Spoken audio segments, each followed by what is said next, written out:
हाय दोस्तों, आप सबका स्वागत है आपके यूट्यूब चैनल भूतों की अनसुनी कहानियाँ। आज जो है मैं कहानी आपको बताने जा रहा हूँ, इसका नाम है मौत के आगोश में लिपटी हुई प्यार की दर्द भरी दास्तां। चलिए अब बढ़ते हैं आज की कहानी की ओर।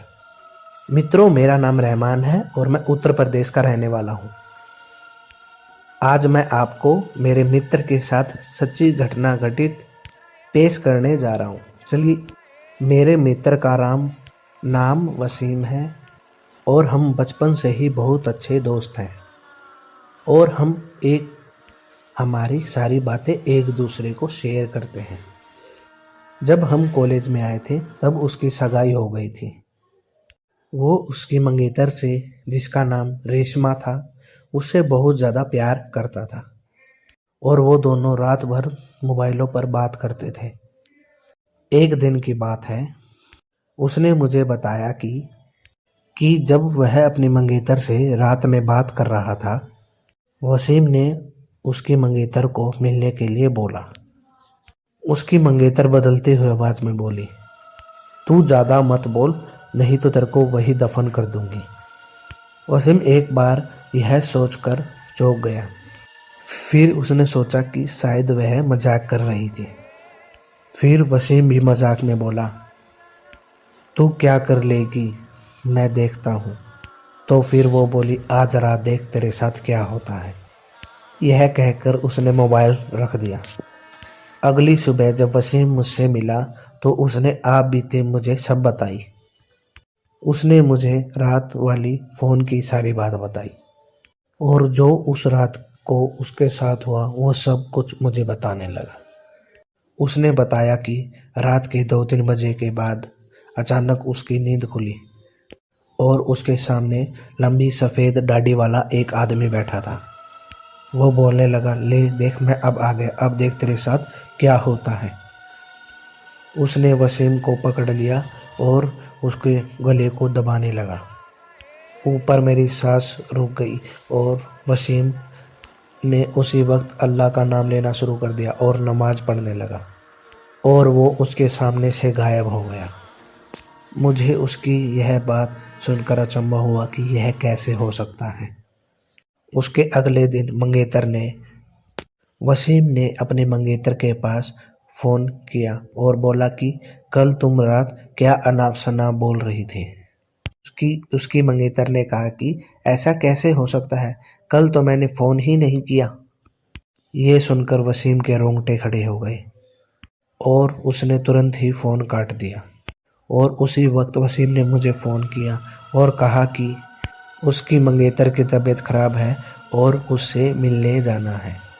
अगले दिन हम दोनों तैयार होकर वसीम की मंगेतर के घर गए।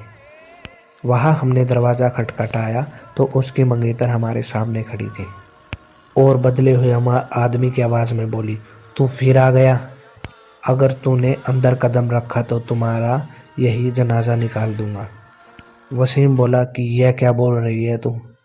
वसीम आगे था और उसने जैसे ही घर की ओर कदम आगे बढ़ाया, उसकी मंगेतर ने दीवार पर टंगी तस्वीर उसके सर पर दे मारी। उसके सिर से खून बहने लगा। वसीम के ससुर और सालों ने उसकी मंगेतर पकड़कर बैठाया। फिर उसके सालों ने वसीम के सिर पर पट्टी बांधी। रेशमा के दादाजी ने बताया कि रेशमा को जिन का साया लग गया है। इस पर वसीम के ससुर ने दादा को अपना मुंह बंद रखने को कहा। थोड़ी देर रुककर हम वहाँ से सीधा अस्पताल में ठीक से पट्टी बंधवाई। उसके अगले ही दिन मुझे वसीम का फ़ोन आया कि रेशमा की तबीयत बहुत ज़्यादा ख़राब है और वो हॉस्पिटल में भर्ती है। वसीम ने बाइक निकाली और हम दोनों जल्द ही हॉस्पिटल पहुंच गए। वहां पहुंचते ही हमने डॉक्टर से पूछा कि रेशमा की कैसी तबीयत है। तो उसने बताया कि रेशमा की बीमारी का पता नहीं चल रहा, लेकिन उसकी हालत बहुत ज़्यादा नाजुक है और उसके घर वालों को डॉक्टरों ने घर ले जाने को कहा। रेशमा को घर ले जाने को कहा। सभी हैरान थे कि ऐसी क्या बीमारी है जिसका इलाज डॉक्टरों के पास भी नहीं है। फिर उसके घर वाले रेशमा को उसके घर ले गए। रेशमा ने वसीम को बुलाया और कहा कि मैं ज़्यादा दिन जिंदा नहीं रह पाऊंगी और तुम किसी अच्छी सी लड़की से शादी कर लेना। यह सुनकर वसीम की आंखों में आंसू आ गए और वह कहने लगा कि मैं तुम्हें मरने नहीं दूंगा। फिर रेशमा के दादाजी ने रेशमा को पास के ही पीर बाबा के पास ले जाने को कहा। हम उसको पास के ही पीर बाबा के पास ले गए। पीर बाबा ने बताया कि इसको एक बहुत बुरे जिन ने अपने कब्जे में ले लिया है।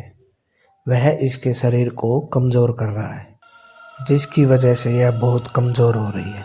अब तो तुम लोगों ने बहुत ज़्यादा देर कर दी।